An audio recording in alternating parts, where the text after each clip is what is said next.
ডাকসু নির্বাচনের কারণে টানা ৩৪ ঘণ্টা বন্ধ থাকবে ঢাবির সব প্রবেশপথ। ঢাকা বিশ্ববিদ্যালয় কেন্দ্রীয় ছাত্র সংসদ ও হল সংসদ নির্বাচন অনুষ্ঠিত হবে আগামী ৯ সেপ্টেম্বর। নির্বাচন উপলক্ষে আগের দিন ৮ সেপ্টেম্বর রাত ৮টা থেকে টানা ৩৪ ঘণ্টা বিশ্ববিদ্যালয়ের সব প্রবেশপথ সর্বসাধারণের জন্য বন্ধ থাকবে।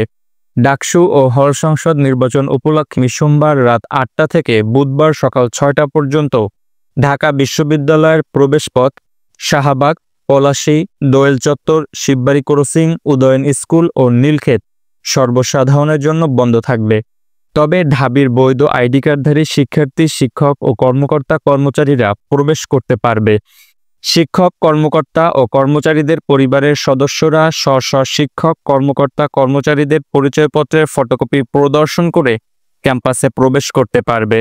ঢাকা বিশ্ববিদ্যালয়ের স্টিকারযুক্ত ও জরুরি সেবায় নিয়োজিত যানবাহন ব্যতীত অন্য কোনো যানবাহন ক্যাম্পাসে প্রবেশ করতে পারবে না।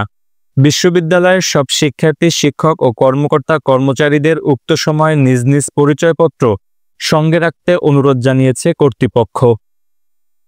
শিক্ষক, কর্মকর্তা ও কর্মচারীদের পরিবারের সদস্যরা যারা বিশ্ববিদ্যালয়ে কর্মরত নয় বা বিশ্ববিদ্যালয়ের শিক্ষার্থী নয়, তারা জরুরি প্রয়োজনে ক্যাম্পাসে আসা যাওয়া করতে চাইলে প্রক্টর অফিস থেকে নিরাপত্তা পাস সংগ্রহ করতে হবে।